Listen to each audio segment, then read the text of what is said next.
अस्सलामु अलैकुम वरहमतुल्लाहि वबरकातुह। इन्नल हम्दुलिल्लाह नहमदुहु व नस्तईनुहु व नस्तगफिरुहु व नऊज़ु बिल्लाहि मिन शुरूरि अनफुसिना व मिन सय्यिआति अमालिना। मन यहदिहिल्लाहु फला मुदिल्ल लहु व मन युद्लिल फला हादिय लहु।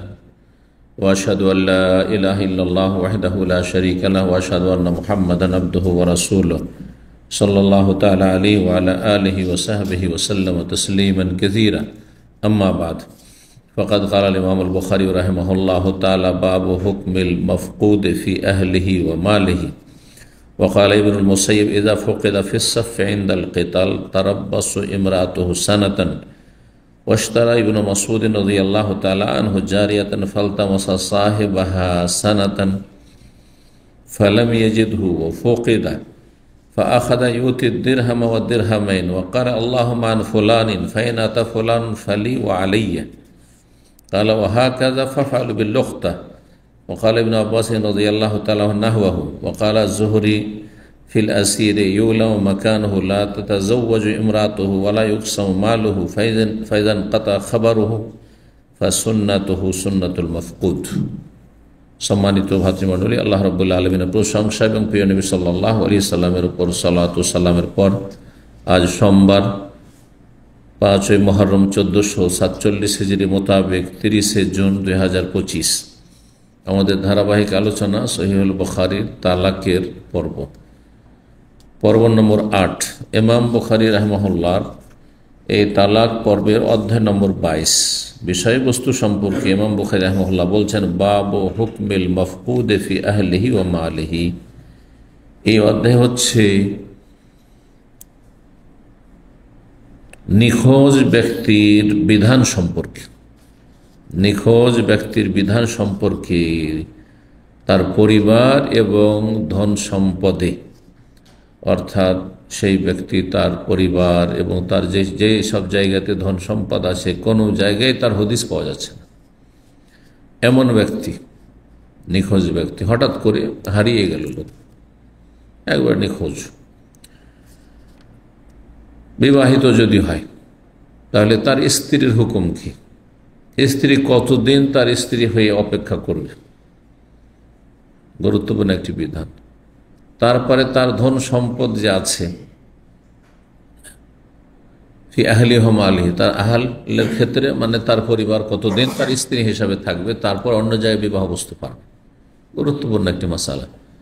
আরেকটি হচ্ছে যে তার ধন সম্পদগুলি কতদিন এরকম পড়ে থাকবে, তারপরে ভাগ করতে পারবে তার ওয়ারিসের উত্তরাধিকারীরা, অর্থাৎ তাকে কতদিনে মৃত ধরে নেওয়া হবে। তো জানছি না যে সে মারা গেছে, কিন্তু কখন ধরে নেব যে সে মারা গেছে, মাইয়েতের হুকুমে।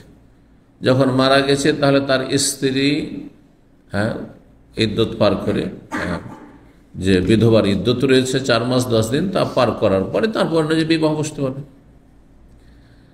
মারা যাওয়া যখন ধরে নেব যে লোক মারাই গেছে, একেবারে নিখোঁজ, কোনো হদিস নেই, তার কোনো যোগাযোগ নেই, সম্ভাবনা খুবই বেশি যে মারা গেছে, তাহলে তখন তাকে মৃত হিসাবে ধরে নেওয়া হবে, ঘোষণা করা হবে আদালত থেকে, কাজীর পক্ষ থেকে।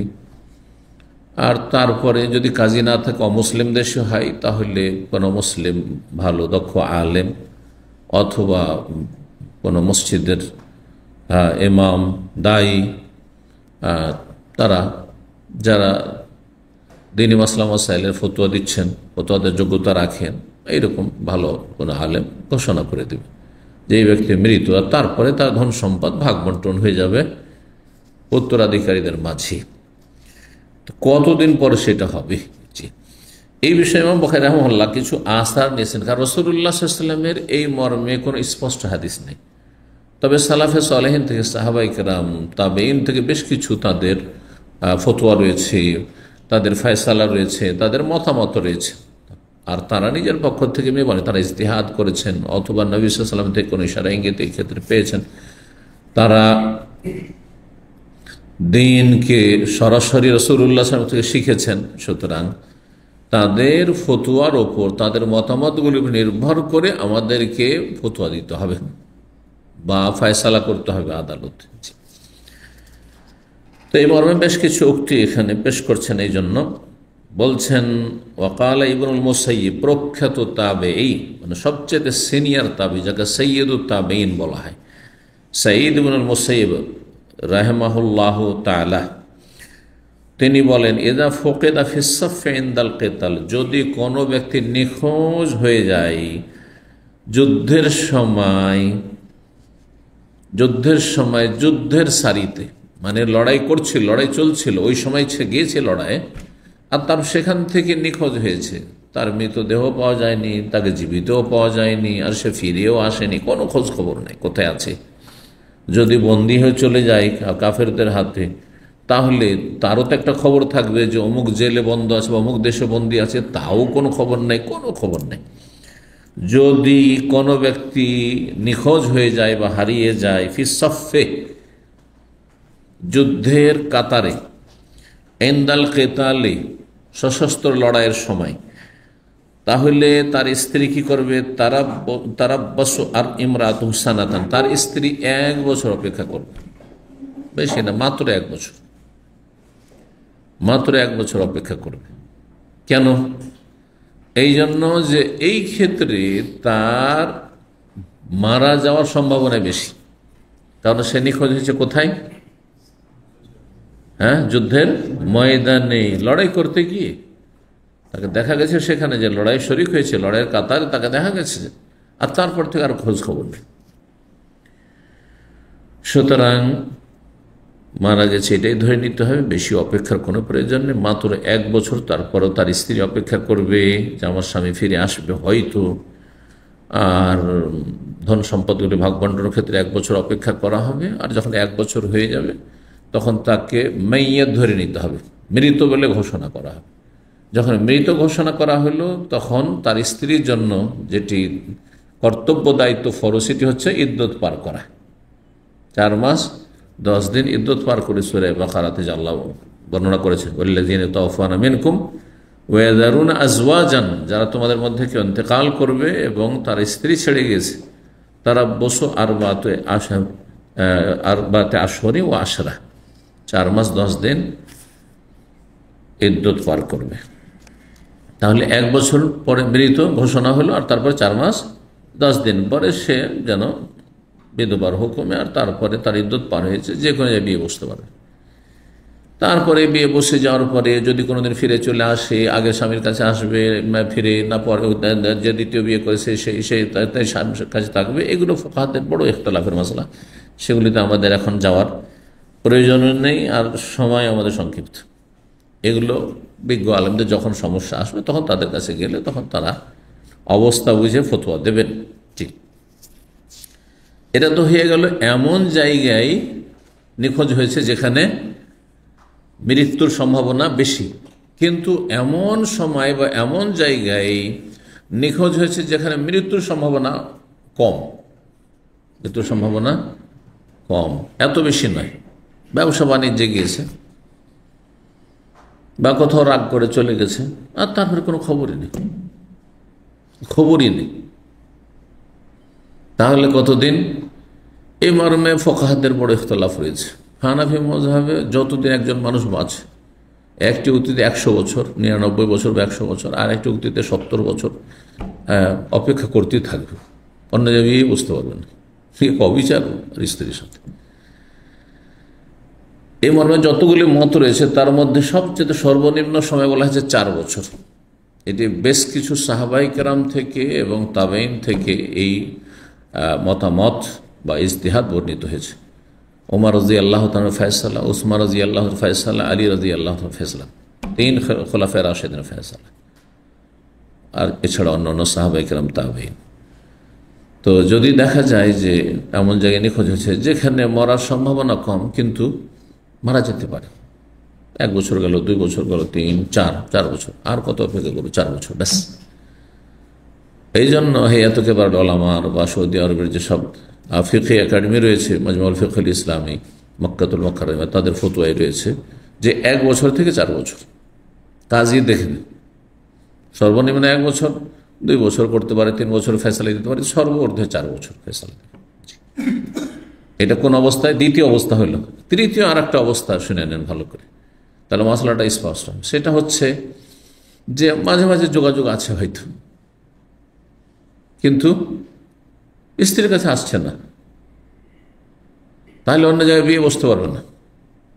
তবে সে যদি মনে করে যে আমি এভাবে ধৈর্য ধরে থাকবো না, অথবা এমন জেলে বন্দি আছে, জানা আছে যে কোনো এক জেলে বন্দি আছে, অনেক আজকাল মানুষ, নির্দোষী মানুষ অথবা দোষী মানুষ জেলে 20 বছর 25 বছর 30 বছর থাকছে না, জঙ্গি বলে উঠিয়ে নিয়ে চলে গেল। 25 বছর পরে তার বিচার হচ্ছে যে না, নির্দোষী, বেনামি খালাস, নির্দোষী। এসব হচ্ছে, বিভিন্ন জালেম শাসকগুলো এরকম কাজটা করছে অনেকের ক্ষেত্রে। অনেকে দোষীও, অনেকে অপরাধ করেছে আর তারপরে জেলে আছে, নিখোঁজ হয়েছে, পরে খবর পাওয়া গেছে যে অমুক জেলে আছে। যদিও তার সাথে যোগাযোগ করা যাচ্ছে না, দেখা সাক্ষাৎ করা যাচ্ছে না, কোনো টেলিফোন যোগাযোগ নাই, কোনো চিঠিপত্র যোগাযোগ কিচ্ছু নেই, কিন্তু জানা আছে অমুক জেলে আছে। তাহলে এই স্ত্রী অন্য জায়গায় বিয়ে বসতে পারবে না। তবে কি পারবে? সেটা হচ্ছে যে আমি ক্ষতিগ্রস্ত, সুতরাং আমি এইভাবে বরদাস্ত করব না। কাজীর কাছে, আদালতে সে শরণাপন্ন হবে। অথবা যেমন বললাম, অমুসলিম দেশ হলে কোনো বিজ্ঞ আলমের কাছে, মসজিদের ইমাম খতিবের কাছে যাবে আর বলে যে আমার এইভাবে থাকা সম্ভব নয়, তার জন্য অপেক্ষা করে 20 বছর জেলে থাকবে, আমি তার জন্য বসে থাকবো। তো অথবা এইভাবে অমুক জায়গায় গিয়ে আসে, ও ব্যবসা বাণিজ্য করেছে, দুনিয়াদারি করেছে, আসে না। অনেকে প্রবাসী এখানে 12 বছর 14 বছর, অনেকে এরকম 15-16 বছর সম্ভবত, একজনের কথা শুনলাম এরকম আছে। আশেপাশে যেগুলো দেশ এখানে আছে, এগুলোতে এসে তো যেহেতু সেখানে হারামি কাজও করতে পারে অসৎ লোকেরা, যার ফলে 15 বছর 20 বছর বাড়িও যাচ্ছে না, দেশেও যাচ্ছে না। সেজন্য স্ত্রী অপেক্ষা করে বসে থাকবে। ও যদি সবর করে, সবর করুক, সেটা খুব ভালো মনে করলে। আর যদি দেখে যে আমি এরকম ধৈর্য ধরবো না আর এইভাবে আমি থাকবো না, তাহলে যেমনটা বললাম, কাজীর, আইনের, আদালতের আশ্রয় নেবে। অথবা যদি অমুসলিম দেশ হয় তো ভালো আলেমের কাছে যাবে, মুফতির কাছে যাবে, আর তারপরে মসজিদে ইমাম খতিবের কাছে যাবে, আর সেখানে গিয়ে ফাসকে নেকা, বিবাহ বিচ্ছেদ করাবে। সরকার বা সরকার প্রতিনিধি আদালত বিবাহ বিচ্ছেদের অধিকার রাখে। কাজী যদি রেজিস্টার্ড হয়, তার বিবাহ বিচ্ছেদের অধিকার রাখে যদি দেখে যে কোনো মহিলা ক্ষতিগ্রস্ত হচ্ছে। 3টি অবস্থা। তাহলে নিখোঁজ স্বামী, নিখোঁজ যদি হয় তাহলে স্ত্রীর 3টি অবস্থা। ধন সম্পদের ক্ষেত্রে ওই রকমই। তাহলে 1 বছর পর যখন মৃত ঘোষণা করে, তারপরে ধন সম্পদ ভাগ করে। 4 বছর পরে মৃত ঘোষণা করা হলো, তাহলে ধন সম্পদ কি হবে? ভাগ বন্টন করা হবে। কিন্তু কোনো জেলে আছে, বেঁচে আছে, জানা আছে, তাহলে ধন সম্পদ ভাগ করা যাবে না। স্ত্রী তালাক নিয়ে চলে যেতে পারে, বিবাহ বিচ্ছেদ করে চলে যেতে পারে, কিন্তু ধন সম্পদ ভাগ করা যাবে না যতদিন নিশ্চিত না হবে যে মারা গেছে। তো 1 বছর এখানে যে ইবনুল মুসাইয়্যিব বলেছেন, এটা দেখেন রিস্কি জায়গায়, যেখানে সাধারণত মানুষের মরণটাই হচ্ছে আসল, বেঁচে থাকার সম্ভাবনা কম, যুদ্ধের মাঠে জানি হয়ে যায়, সেজন্য 1 বছর বলা হয়েছে। ওয়াস্তারা ইবনে মাসউদিন জারিয়াতান, আব্দুল্লাহ ইবনে মাসউদ রাদিয়াল্লাহু তাআলা একবার একটি দাসী খরিদ করলেন। ফালতামাসা সাহেব, ক্রয় করা হয়েছে কিন্তু টাকাটা দেওয়া হয়নি, টাকা দেবেন তিনি, ঠিক আছে পয়সা দিচ্ছি। সেই লোক হঠাৎ করে নিখোঁজ হয়ে গেল। সেই দাসীর মালিককে তিনি তলাশ করতে থাকলেন টাকা দেওয়ার জন্য 1 বছর ধরে, 1 বছর তলাশ করলেন। ফালামে যেহেতু, কিন্তু তার কোনো হদিস পেলেন না, লোকে পাওয়াই গেল না।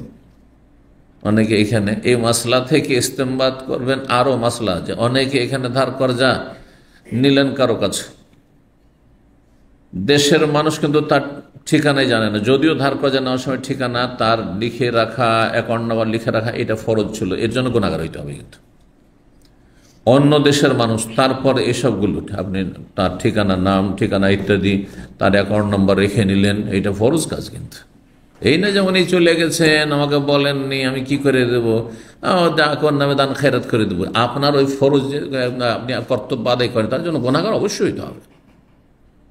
মানুষের হকুক, এটা অত সহজ নয়। আর এই মশলাগুলি আমার কাছে প্রায় আসতে থাকে লোকজনের, প্রবাসী দেশে ধার কর্জা নিয়ে এনেছে, আর তারপরে দিব দিছি, ওর নাম ঠিকানাও রাখেনি, অ্যাকাউন্ট নম্বরও রাখেনি, বলছে এখন তো খোঁজ পাচ্ছি না, অথচ একই দেশের মানুষ। একই দেশের মানুষ, যাও খুঁজে পড়ো। যদি কোন হাদিস না পাওয়া যায়, ইবনে মাসউদ রাদিয়াল্লাহু আল্লাহ কি করলেন তিনি, ওয়াফুকিদা, সেই ব্যক্তি নিখোঁজ হয়ে গেল, একবারে গেল তো গেল ওই দাসী বিক্রি করে। তখন তিনি কি করতে লাগলেন, যেহেতু সে দাসীর মূল্য পাবে, ক্রয় করা হয়েছে, দেওয়া হয়নি, ফাখাদা ইউতি দিরহাম ওয়া দিরহামাইন, তখন গরিব মিসকিন কি অভাবে কি 1 দিরহাম 2 দিরহাম করে দান সাদকা করতে শুরু করলেন, দান সাদকা করতে লাগলেন। ওয়াকাল, আর এ কথা বললেন আল্লাহকে, আল্লাহুম্মা, হে আল্লাহ, আন ফুলানিন, এই দান সাদকা যে যখনই দান সাদকা এটা অমুকের পক্ষ থেকে করছি, অমুকের পক্ষ থেকে আমি দান করছি।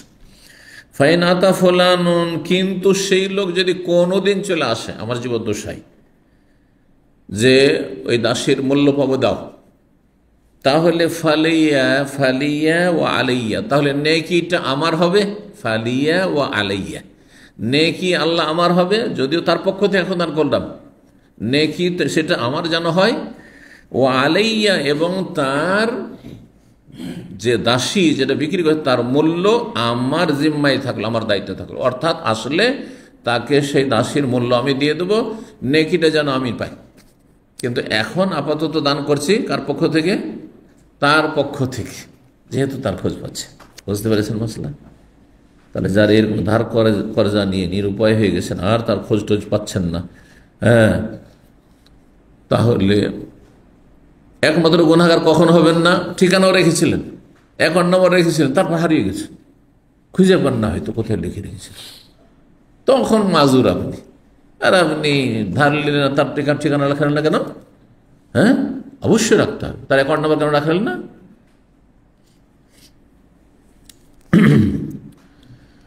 ওয়াকালা, এবং ইবনে মাসউদ বলেন, হাকাযা ফাফআলু বিল লুকতাতি, এইরকমই তোমরা করবে কোনো হারিয়ে যাওয়া বস্তু, কারো কোনো কিছু হারিয়ে গেছে আর পেয়েছেন আপনি, কোথাও 5000 রিয়াল পেয়ে গেলেন, আপনি কিছু পেয়ে গেলেন, একটা মোবাইল পেয়ে গেলেন, হ্যাঁ, আর তারপরে সেই টাকা 1 বছর ঘোষণা করলেন যেখানে পেয়েছেন আশেপাশে বা সেই মোবাইলের কথা, কিন্তু আসলো না, তারপরে নিজে ব্যবহার করতে লাগলেন, 2-4-5 বছর পরে মোবাইল শেষ হয়ে গেছে, টাকা পয়সা আপনি নিজের সংসারে কাজে লাগিয়ে দিয়েছেন, তারপরে আসছে, বলবেন যে তোমার টাকাটা খরচ করে দিয়েছি, দান সাদকা করে দিয়েছি, এতদিন আসনি কেন, তোমার টাকা, তোমার মোবাইল তো ব্যবহার করে আমি নষ্ট হয়ে গেছে, চলবে না, কি করতে হবে?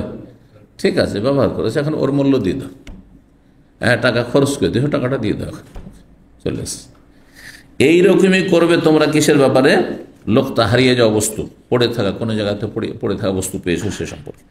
ওয়াকাল ইবনে আব্বাস, আব্দুল্লাহ ইবনে আব্বাস রাদিয়াল্লাহু তাআলা আনহু এইরকমই ফতোয়া দিয়েছেন, যেমন ইবনে মাসউদ রাদিয়াল্লাহু তাআলা আনহু বলেছেন।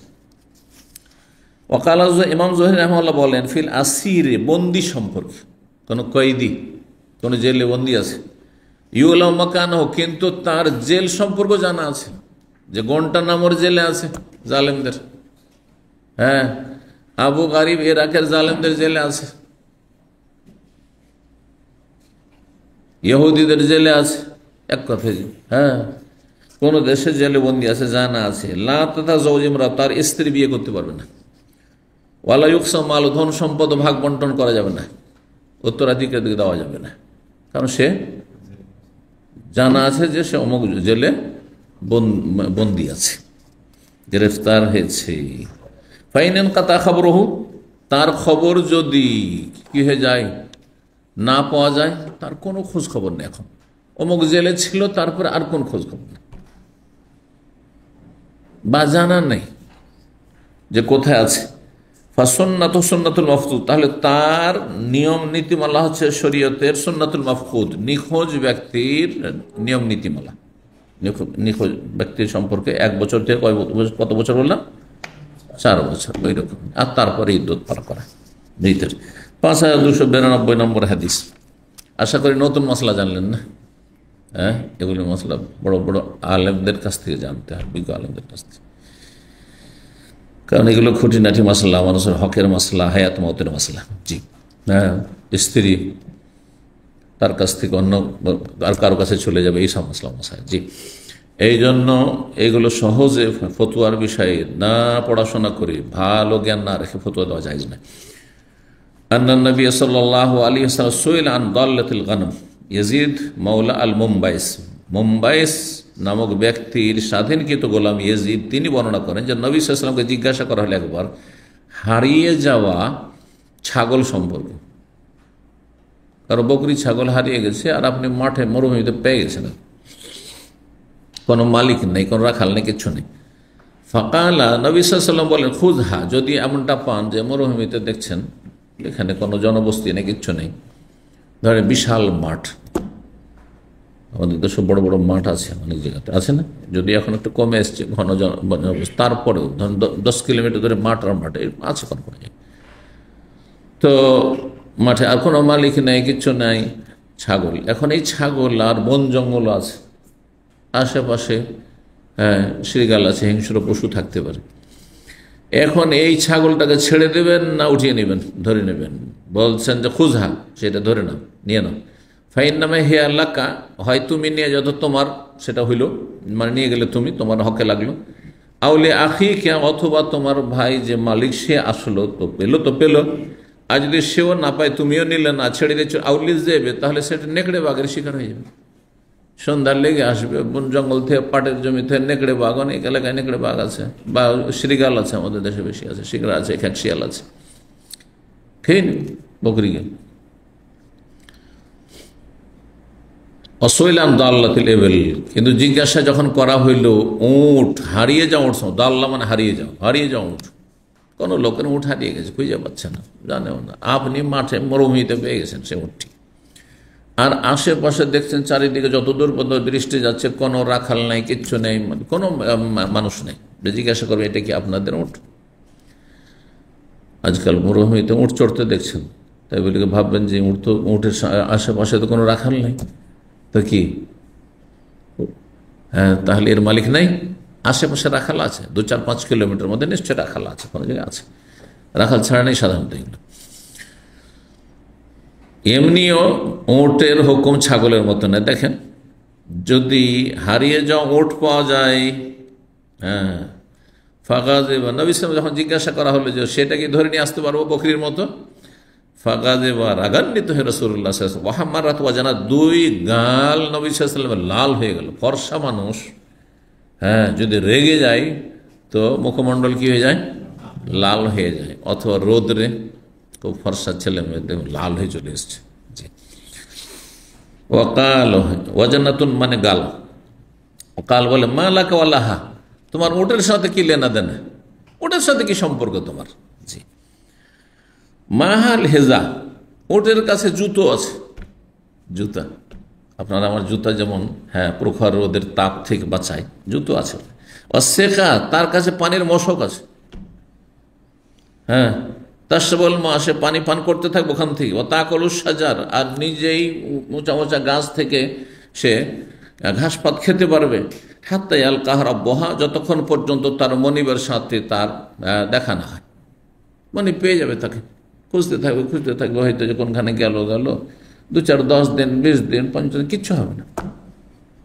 উট একবার যদি পানি পান করে তো মশকের মতো ওর কাছে পানি স্টক থাকে। আমরা যতই পানি পান করি, এত পানি পান করলে যে বমি চলে আসছে মনে হচ্ছে, হয় না? খুব বেশি পান করে যারা, তো এটাকে অনেক উপকারী মনে করে, উপকারী না। যাই হোক, পানি সব কিছুর একটা সীমা আছে, তো সেই পানিটাকে রাখতে পারবেন যে আজকে 3 দিনের সমান পানি পান করে এলাম, 2 দিনের সমান চলবে? তাও চলবে না। একদিন 24 ঘন্টার সময় তাও হবে না। আমার আপনার রাখার ক্ষমতা আল্লাহ দেয়নি, কিন্তু উঠকে আল্লাহ ক্ষমতা দিয়েছে। একবার যদি পানি পান করে নেই তাহলে 1 সপ্তাহ কিছু হবে না। মরুভূমিতে কিচ্ছু হবে না। এটাকে মশক বলা হয়েছে তার, হ্যাঁ, এতে মশক আছে ভিতরে। আর জুতো মানে তার পাটা এত শক্ত আর এত রৌদ্র আর এই বালির, মরুভূমির, পাথরের যে গরমের প্রখরতা, সেটা বরদাস্ত করতে পারে। আপনি আমি বরদাস্ত করতে পারবো না, মারা যাবেন। এই জন্য বলা হয়েছে তার পায়ের তলাটাকে যে মজবুত, সেটাকে জুতো বলা হয়েছে, সুরক্ষাকারী তাকে তার থেকে। আর সে যে পানি পান করলে সেটা সংরক্ষণ করে রাখতে পারে, আর তার প্রয়োজন মোতাবেক তখন শরীরটা সেই পানিটাকে টানে। ওসইলা আনিল লোকতা, তারপরে জিজ্ঞাসা করা হইল পড়ে থাকা বস্তু সম্পর্কে। কোনো কিছু কোনো জায়গায় পড়ে আছে। লোকতা কোনো বস্তু যদি পড়ে থাকে, আর কোনো নিখোঁজ শিশু যদি কোথাও পড়ে থাকে তাহলে সেটাকে লাকিত বলা হয়। এটাকে বলছে লাকিত। যেসব বাচ্চাগুলির বাপের পরিচয় নেই হয়তো, অথবা অভাবের তাড়নায় খাওয়াতে পারবেন না, কন্যা সন্তান অনেকে নেবেন না, ফেলে দিয়ে চলে যায় কোথাও, রেল লাইনের পাশে, রোডের পাশে ফেলে দিয়ে চলে যায়, অথবা মসজিদের পাশে যে কেউ উঠিয়ে নিয়ে চলে যাবে, এরকম করে অসৎ লোকেরা। তো লাকিদ বলা হয় এটাকে। এখানে লোকতার হুকুম বলা হয়েছে। হারিয়ে যাওয়া বা পড়ে থাকা বস্তু সম্পর্কে জিজ্ঞাসা করবে, এটা কি করবো? কোথাও কিছু পড়ে আছে, রাস্তাঘাটে কোথাও পেলাম। এখন কোনো বিল্ডিংয়ে যদি হয়, ধরেন বিল্ডিংয়ের সিঁড়িতে নামছে, একটা মোবাইল পড়ে আছে, উঠিয়ে নিয়ে চলে যাবেন? বিল্ডিংয়ের মালিক, বিল্ডিংয়ের যে লোকগুলো বাস করছে ওদের জিজ্ঞেস করেন, কারণ এখানে লোকজন বসবাস করছে। কিন্তু ধর রাস্তাঘাটে কোথাও পড়ে আছে, কাকে জিজ্ঞাসা করবেন? জিজ্ঞাসা তো করা যাবে না, কিন্তু ওই এলাকায় আপনাকে পোস্টার লাগিয়ে দিতে হবে। আগের যুগে ছিল এইসব কাগজ কলম অত ছিল না, পোস্টার ছিল না, সেজন্য আর ফাঁসানা 1 বছর ঘোষণা করে ওখানে দাঁড়িয়ে যেতে হবে। যখন লোকজন আসবে, আমি একটা জিনিস পেয়েছি, তোমাদের যদি কিছু হারিয়ে থাকে এখানে, তাহলে বলো যে জিনিসটা কি আর তার কোয়ালিটি কি, আর তারপর নিয়ে যাও। বুঝছেন না? টাকা পয়সা হলে তার পরিমাণ বলে নিয়ে যাও। বিল্ডিংয়ে জিজ্ঞেস করবেন। তো সুতরাং যেখানে লোকজন আছে, লোকজন সমাগম আছে, সেখানে নয়, রাস্তাঘাটে লোকজন আসছে যাচ্ছে, এরকম জায়গাতে কেউ হয়তো পড়ে গেছে কারো মোবাইল বা অন্য কোনো সামান, পড়ে থাকা বস্তু বা হারিয়ে যাওয়া বস্তু। ফাকালা নবী সাল্লাল্লাহু আলাইহি ওয়াসাল্লাম বলছেন, তার বাঁধন এবং থলেটিকে ভালো করে চেনে রাখো, মনে রাখো যে ওই ব্যাগটা কেমন ছিল, আর ব্যাগের বাঁধন বা চেন কেমন ছিল। জি, বাঁধন ছিল কি ছিল না, কি ধরনের ব্যাগ ছিল সেটি। ও আররেফ হাসানা, 1 বছর ধরে ঘোষণা করো, 1 বছর ধরে লিখিত ঘোষণা করেন, মৌখিক ঘোষণা করেন, যেখানে পেয়েছেন সেই এলাকাতে ঘোষণা করতে হবে। ফাইজা আমাই আরেফাহা, কেউ যদি পরিচিত মানুষ আসে, যে জানছে যে হ্যাঁ এটা অমুকের বা এটা আমার, তাহলে তো ভালো কথা। এরকমই কাম হারিয়ে গেছে, পাসপোর্ট হারিয়ে গেছে, আপনি গিয়ে চুপচাপ রেখে দিলেন, না জায়েজ নয়, ঘোষণা করেন ওখানে। 1 বছর ধরে ঘোষণা করতে হবে। ডকুমেন্টগুলোর ক্ষেত্রে আর একটা রাস্তা আছে, সেটা হচ্ছে যে যেখান থেকে ইস্যু হয়েছে সেখানে দিয়ে চলে আসেন। একামা হইলে জমাজতে দিয়ে চলে আসেন। যদি পাসপোর্ট হয়, ধরেন যে দেশের পাসপোর্ট সেই দেশের আপনার পাসপোর্ট অফিস বা এমবেসিতে দিয়ে চলে আসতে পারেন ইত্যাদি। এটাও করা যায় নিজের দায়িত্ব থেকে মুক্ত হওয়ার জন্য। বলছেন যদি কেউ চলে আসে যে জিনিসটা চিনলো জানলো, তাহলে ভালো কথা। ওয়াইল্লা, আর যদি কেউ আসলে ফাখলে থাবে মালিক, তাহলে তোমার ধন সম্পদের সাথে মিলিয়ে নিতে পারো, মানে তুমি নিজে ব্যবহার করতে পারো, সেটা ভোগ করতে পারো। 500 রিয়াল 1000 রিয়াল পেয়েছেন, 1 বছর ঘোষণা করেন, কেউ আসলে নিজেও ব্যবহার করতে পারেন, দান সাদকা করতে পারেন। কিন্তু দান সাদকা ইবনে মাসউদের কথা মনে রাখতে হবে, কি দান সাদকা করলে বলে আল্লাহ এটা অমুকের পক্ষ, যার হার আছে তার পক্ষ থেকে দান করছি, যদি চলে আসে তাহলে নেকিটা আমার, যে এতদিন সংরক্ষণ করলাম, আর কি আমার দায়িত্ব থাকলো তাকে ফিরিয়ে দেব।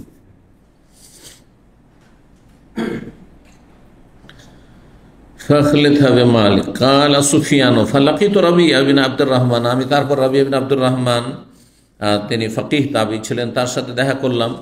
কালা সুফিয়ান বললাম আহফাজ আনহু শাইআন গায়রা হাযা, এর চাইতে বেশি অতিরিক্ত তার কাছ থেকে কিছু আমি সংরক্ষণ করি না, মানে এইরকমই বলেছেন তিনি। ফাকুলতু, আচ্ছা বলেন, আরায়তা হাদিসে ইয়াজিদ মাওলা মুম্বাই, আচ্ছা বলুন তো এই যে মুম্বাইয়ের স্বাধীনকৃত গোলাম ইয়াজিদ যে হাদিসটা বর্ণনা করেন, সেটা কি ফি আমরি দাল্লা, হারিয়ে যাওয়া বস্তু সম্পর্কে বা সম্পদ সম্পর্কে।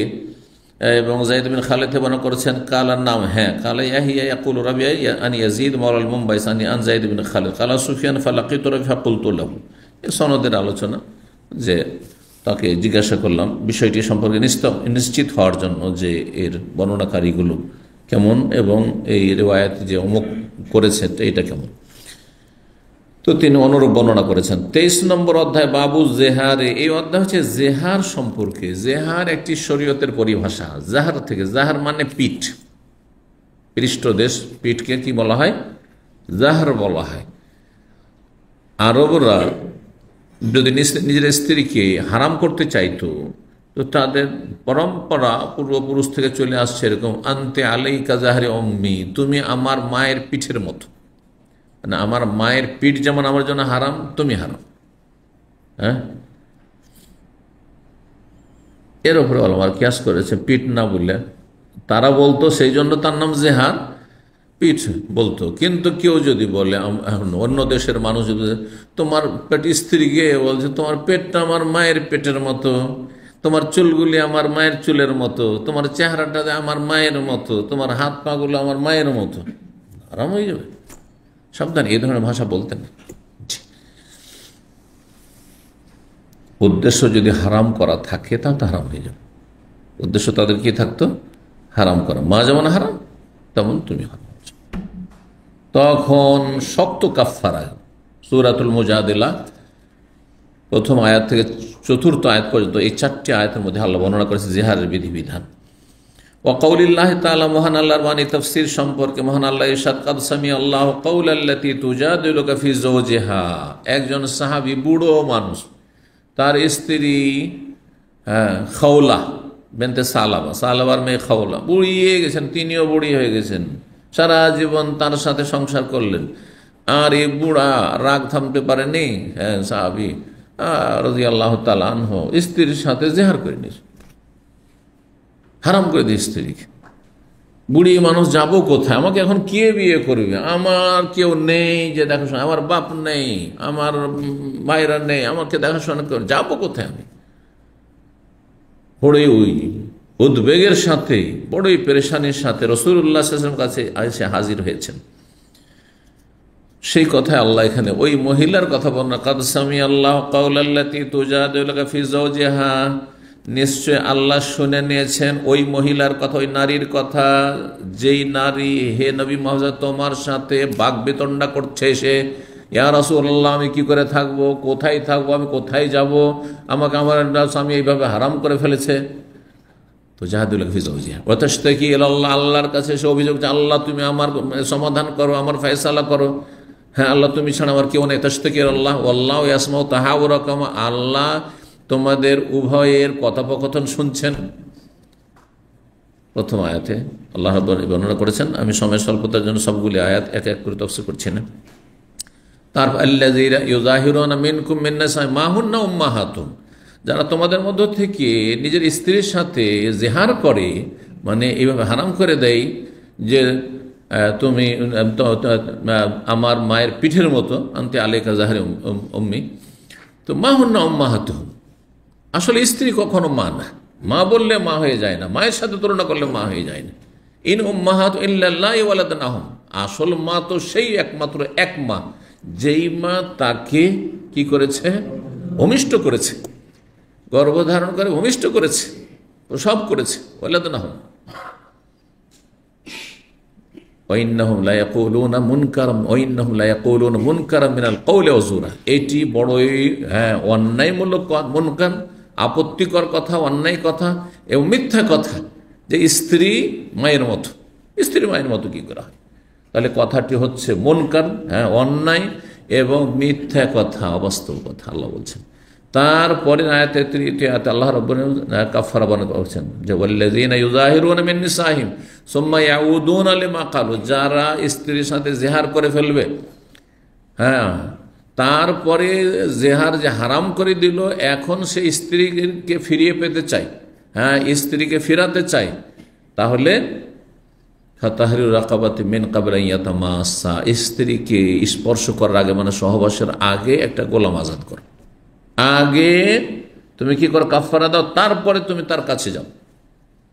গোলাম নেই আজকাল, এটা ছিল প্রথম। তারপরে বলছে ফামাল্লাম ইয়াস্তাতে, যে না পারবে তাহলে ফাসিয়ামু শাহরাইনি মুতাতাবিআইন, এক নাগারে অবিরাম 60টি রোজা, 2 মাসের রোজা রাখবে, 60টি রোজা রাখবে। একমাত্র মাঝখানে যদি অসুস্থ হয়ে যায় অথবা সফর, জরুরি কোনো সফর হয় তাহলে সেটা ভিন্ন বিষয়। এই যদি কোনো ওজন না থাকে তাহলেও রাখতে হবে, রোজা রেখেই যেতে হবে। মাঝখানে বিরতি দিয়ে দিল যে যাক অনেক রাখলাম, থাক এখন 2 দিন বাদ দিই, তারপরে রাখবো, তাহলে আবার শুরু করতে হবে 60 পুরা করার জন্য, এক থেকে শুরু করতে হবে। সবচেয়ে শক্ত কাফারা বলা হয়েছে জিহারের কাফারাকে। শাহরাইন মুতাতাম্মিন ক্বাবলা আন ইয়াতামাসসা, যতদিন 60টা রোজা না পুরা হবে ততদিন স্ত্রীকে স্পর্শ করবে না। ফামান লাম ইয়াস্তাতি, এটা যদি না পারে, মানে শরীর চলছে না, না পারে মানে এখন কেউ সুস্থ মানুষ সবই কিছু, তারপরে বলছে না না 60টা রোজা রাখতে পারবো না, চলবে? ওই জন্য ওলামারা বলছে না, চলবে না। শরীর যদি তার সক্ষম হয় 60টি রোজা রাখতে, এমন রোগী নয়, এমন একবার অপারগ নয়, বুড়ো নয় যে রোজা রাখা 60টা সম্ভব নয় তার জন্য, তাহলে 3 নম্বরে নামা যাবে না। বোঝা গেছে না? যদি রোজা না রাখতে পারে তাহলে ফাইতামু সিত্তিনা মিসকিনান, 60 জন মিসকিনের খাবার দিতে হবে। এক একজন মিসকিনের খাবার আজকাল কমপক্ষে 15 রিয়াল করে আর উদ্দেশ্য, সর্বনিম্ন খাবার। বোঝা গেছে? তাহলে 15 60 বন্ধন তো কত হয়? হ্যাঁ, 900 রিয়াল হবে, 690। ঠিক আছে, ক্যালকুলেটর এখানে, ঠিক না? যেটা কাফারা মুগাল্লাযা। শেষটুকু নিয়ে এসছেন। আর আগের আমি পড়ে বললাম সূরা মুজাদালা 1 থেকে 4। তো এই জেহার কথা ছিল। বলছেন ইমাম মালিক রাহিমাহুল্লাহ, 4 ইমামের অন্যতম ইমাম মুহাদ্দিস মদিনার, তিনি জিজ্ঞেস করলেন ইমাম ইবনে শিহাব জোহরিকে, তার উস্তাদ ছিলেন তাবেঈ ইমাম ইবনে জোহরি রাহিমাহুল্লাহ, আন জিহারিল আবদে, গোলামের জিহার সম্পর্কে। গোলাম, দাস যদি জিহার করে, গোলাম বিয়ে করেছে আর তারপর তার স্ত্রীকে মায়ের পিঠের সাথে তুলনা করেছে। গোলামের হুকুম অনেক মাসাইলে স্বাধীন ব্যক্তির অর্ধেক। যেমন স্বাধীন ব্যক্তি যদি ব্যভিচার করে, অবিবাহিত হয়, তাহলে কত? 100টি বেত্রাঘাত। গোলামের অর্ধেক 50টি। না, বেশ কিছু মাসাইল রয়েছে। তো এই জন্য জিহারের বিষয়টি আসছে যে ও কাফারা পুরোপুরি স্বাধীন লোকের মতো দেবে স্ত্রীকে মায়ের সাথে তুলনা করে, নাকি অর্ধেক? তো অর্ধেক হলে তাহলে 60 রোজার জায়গায় 30 রোজা হয়ে যাবে, 60 মিসকিন 30 মিসকিন হয়ে যাবে। বলছেন না না, চলবে না। ওয়ান জেহার আবদে, গোলাম দাসের জেহার সম্পর্কে বলছেন কাল না হুয়া জেহারিল হুররে, স্বাধীন ব্যক্তির জেহারের মতোই হুকুম। কাল আমার ইমাম মালিক রাহিমাহুল্লাহ বলছেন ওয়াসিয়ামুল আবদে শাহরান, সুতরাং দাস যদি কাফারায় রোজা রাখে তাহলে 2 মাস রোজা রাখতে হয়, যেমন স্বাধীন।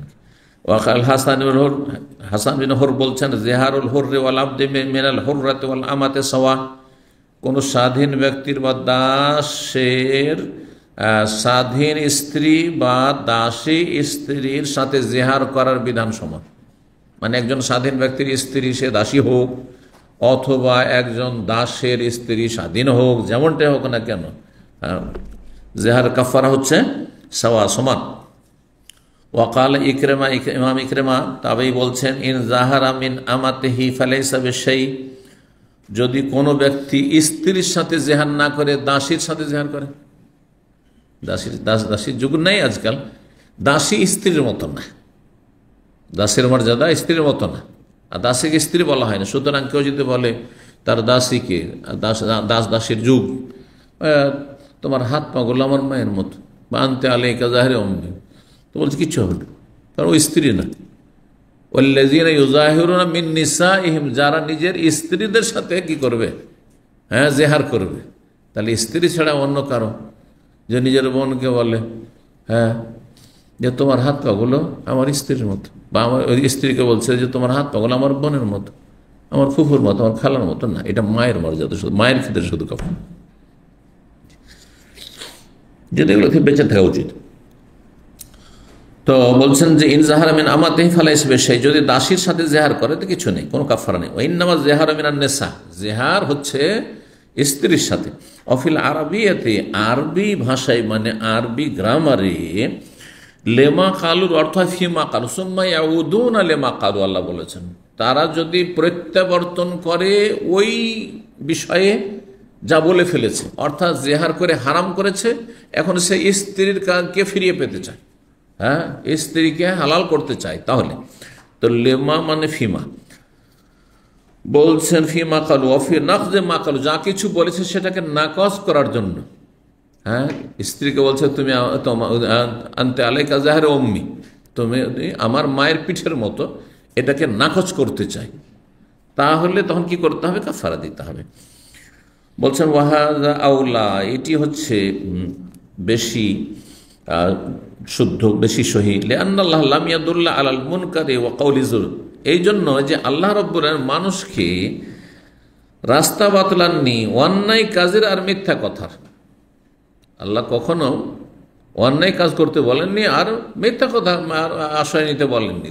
তো যেই ব্যক্তি জিহার করেছে সে কি করেছে? মিথ্যা কথা বলেছে, মায়ের সাথে তুলনা করেছে স্ত্রীকে, আর অন্যায় কথা বলেছে। যদি কেউ অন্যায় করে বা মিথ্যা কথা বলে তাহলে উচিত কি, তার করণীয় কি? ফিরে আসা, সেখান থেকে ফিরে আসা। সেই জন্য কাফারা দেওয়াটাই, এই নয় যে হারাম করেছি তো করেছি আমি, না, তুমি ফিরে আসো। 24 নম্বর আয়াত হচ্ছে বাবুল ইশারাত ফি তালাক ওয়াল উমুর। এই অধ্যায় হচ্ছে ইঙ্গিত সম্পর্কে, তালাকের বিষয়ে আর অন্য অন্য বিষয়। ইশারা ইঙ্গিতে কোনো কিছু গ্রহণযোগ্য কিনা, তালাকও হইতে পারে, ব্যবসা হইতে পারে। কেনা বেচায় মুখ খুললেন না, আপনি বলছেন গিয়ে দোকানে গিয়ে, পানির দোকানে বলছেন, একটা কার্টুনে দেখাচ্ছেন, ও কোনো কথা বললো না, 1 কার্টুন 10 রিয়াল, টাকাটা বের করে দিয়ে দিলেন, কার্টুন নিয়ে চলে আসেন। ব্যবসা হবে না? হবে না? ঠিক আছে। একটু ফ্রি পানি খেতে চাইছি, কেউ ইশারা ইঙ্গিত পিপাসা লেগেছে, আমার দিয়ে ইঙ্গিত করছে, চলবে না? চলবে না? কি? হ্যাঁ, পানিটা দিয়ে ইঙ্গিত করছেন না, অর্জনা বলছেন না, কি মানে নেবেন না পানিটা, ঠিক কিনা? জি হ্যাঁ, ইশারা ইঙ্গিত গ্রহণযোগ্য যদি সেটা ইশারাতুন মাফহুমা, ভালো করে শুনে, ওলামারা বলেছেন, মানে ইঙ্গিত যদি বোধগম্য হয়। হ্যাঁ, এখানে ইমাম বুখারী হলো মারুফ শব্দটি উল্লেখ করেছেন। মারুফ মানে সর্বজন বিদিত। বাঙালি সমাজে এভাবে মাথা ঝোঁকানো মানে কি? আর এভাবে না। তো বাঙালি সমাজ একটা গ্রহণযোগ্য, ওখানে কেরালাটা চাপিয়ে দিলে হবে না। বোঝা গেছে না? যায়নি? জি হ্যাঁ, কেরালাটা উল্টো, তাই না? জি হ্যাঁ। তো যে কোনো বিষয় আর কি। ওয়াকাল ইবনে উমর, আব্দুল্লাহ বিন উমর রাদিয়াল্লাহু তাআলা, এই মাসলাগুলো এই জন্য জানতে হবে। একটা বোবা লোক কেনা বেচা করতে পারবে না? হ্যাঁ, একটা বহিরা লোক, বধির, কেনা বেচা করতে পারবে না? ও শুনেই না কিছু, ঠসা, কেনা বেচা করতে পারবে, অসুবিধা নেই। আচ্ছা, কবুল, বিয়ের বিষয়টি, এখন বোবা লোকের বিয়ে নিয়ে গেছেন, তো কি বলবেন? হ্যাঁ, ইশারা ইঙ্গিতে কবুল হবে না? যে কবুল কর, কবুল করবো কোত্থেকে? যথেষ্ট। হ্যাঁ, ঠিক আছে, হ্যাঁ হলো কবুল হলো। আবুসালাম মাথা ঝুঁকিয়ে দিচ্ছে, না কবুল করবেন না, তাহলে জি, তো ইশারা বোধগম্য হইতে হবে। আব্দুল্লাহ বিন উমর রাদিয়াল্লাহু তাআলা বলেন, ক্বালা নবী সাল্লাল্লাহু আলাইহি ওয়াসাল্লাম, লা ইউআযযিবুল্লাহু বিদামিল আইনি ওয়ালাকিন ইউআযযিবু বিহাযা। নবী সাল্লাল্লাহু অনেকগুলি হাদিস নিয়ে এসেছেন এই ইশারা ইঙ্গিত, যে রাসূলুল্লাহ সাল্লাল্লাহু আলাইহি ওয়াসাল্লাম হ্যাঁ সেটাকে গ্রহণ করেছেন বা ইশারা ইঙ্গিত দিয়ে তিনি কোনো কিছু বুঝিয়েছেন, এরকম মেলা হাদিস নিয়ে এসেছেন এখানে। তো বলছেন আল্লাহ রাব্বুল আলামিন কোনো শাস্তি দেবেন না যদি চক্ষু দিয়ে অশ্রু প্রবাহিত হয়। কোনো মানুষ মারা গেছে, আপনার প্রিয়জন, আর সেই জন্য ঝরঝর করে চোখ দিয়ে এখন অশ্রু প্রবাহিত হচ্ছে, এতে আল্লাহ শাস্তি দেবেন না। ওয়ালাকিন ইউআযযিবু বিহাযা, তবে আল্লাহ আযাব দেবেন, ইশারা করছেন, মানে যদি আপনি বয়ান করে রোদন করে কান্না করেন, মা গো, বাবু গো, এই গো, সেই গো, হাও মাও, এগুলোর উপরে আযাব হবে। বুঝা গেছে? জি। ওয়াশারা ইলা লিসানি, জবানের দিকে ইঙ্গিত করলেন, জবান, হ্যাঁ, হাও মাও করে যদি কান্না করেন আর বয়ান করে একেবারে এই ছিল আর সেই ছিল, আর বাঁচবো না আমি শেষ হয়ে গেলাম, আর আমার থেকে লাভ কি, হারাম। তাকেও আযাব হবে যে এরকম করছে, আর ওর জন্য মাইয়াতকেও আযাব হইতে পারে যদি সেখানকার পরিবেশে এইসব কুসংস্কার থাকে, আর যদি কঠোরভাবে নিষেধ না করে গিয়ে থাকে, আর সেটাকে পছন্দ করে গিয়ে থাকে অথবা ওসিয়ত করে গিয়ে থাকে। নিষেধ করে গেছে, তারপরে যদি অন্যায় কাজ করে, যেমন বেদাতি সমাজে আমার মারা যাওয়ার পরে বেদাতি এসব কিছু করবে না, তারপরে যদি করে তাহলে ও মাইয়াত গুনাহগার হবে না। কিন্তু জানে যে 40 হয় এখানে, আর এখানে মরার নামে মেলা কিছু গুমরাহি আছে, আর নিষেধ করে গেল না, তাহলে মৃত ব্যক্তিকে আযাব হবে। তো বলছেন তারপরে আরো দলিল মেলাগুলো। কাব বিন মালিক রাদিয়াল্লাহু তাআলা বলছেন, আশারান নবী ইলাইয়া, নবী সাল্লাল্লাহু আলাইহি ওয়াসাল্লাম আমাকে ইঙ্গিত করলেন যে আন খুযির নিসফ, অর্ধেক নিয়ে না। যখন কাব বিন মালিক রাদিয়াল্লাহু তাআলা তওবা কবুল হলো 50 দিন পরে, লম্বা ঘটনা বুখারীতে এসেছে, তওবা কবুল হলো, তিনি খুশিতে সমস্ত ধন সম্পদ আল্লাহর রাহে দান করে দিলেন। তিনি খুশিতে, শুকরানা, তওবার শুকরানা, সুবহানাল্লাহ। আল্লাহর কাছে আমার তওবা কবুল হয়েছে, কোরআনে কতবার কথা নাযিল হয়েছে, সমস্ত ধন সম্পদ। নবী সাল্লাল্লাহু আলাইহি ওয়াসাল্লাম বলে, এমনটা কাজ করি না, তোমার ছেলে মেয়ে আছে, ভবিষ্যৎ আছে, তুমি বাঁচবে, প্রয়োজন হবে, অর্ধেক রাখো। ইশারা করলেন যে অর্ধেকটা রাখো, কথাই বলেননি, ইশারাতে, গ্রহণযোগ্য ইশারা। ওয়াকালাত আসমা, আসমা রাদিয়াল্লাহু তাআলা বলেন, হ্যাঁ কুসুফ, সূর্যগ্রহণ লেগেছিল, নবী সাল্লাল্লাহু আলাইহি ওয়াসাল্লাম সাল্লাল্লাহু ফিল কুসুফ, সূর্যগ্রহণের নবী সাল্লাল্লাহু আলাইহি ওয়াসাল্লাম সালাত পড়লেন। ফাকুলতু লি আয়েশা, তখন আয়েশা রাদিয়াল্লাহু তাআলাকে বললাম, মা শানুন নাস, কি হয়েছে? ফাআউমাত বিরাসিহা ইলা শামসি, রাসূলুল্লাহ সাল্লাল্লাহু আলাইহি ওয়াসাল্লাম সূর্যগ্রহণে সালাত পড়ছেন, আয়েশা রাদিয়াল্লাহু সালাত অবস্থায় আছেন, আসমা তার বড় বোন, আবু বকর সিদ্দিক রাদিয়াল্লাহু বড় মেয়ে, তিনি এসেছেন। দেখছি কি এই সময়টা নামাজ, মানে এই সময় তো কোনো নামাজের টাইম না, কিসের নামাজ, জীবনে প্রথম নামাজ। বলছে কি হয়েছে? এখন নামাজ অবস্থায় কথা তো বলতে পারছেন না। তখন জিজ্ঞেস করছেন যে ব্যাপারটা কি, মা শানুন নাস, মানুষজনের কি হয়েছে, লোকজনের কি ব্যাপারটা কি জানেন, এই সময় নামাজ পড়ছে কেন? ফাআউমাত বিরাসিহা ইলা শামস, তখন আয়েশা রাদিয়াল্লাহু তাআলা আনহা ইঙ্গিত করলেন মাথা দিয়ে এক সূর্য দিয়ে নামাজ পড়তে, বুঝিয়ে দিলেন যে দেখ সূর্য দেখো, তাহলে তো বুঝতে পারবে। ঠিক আছে, কথা বললে নামাজ ভঙ্গ হয়ে যেত, তাহলে ইশারা ইঙ্গিত করা যাবে।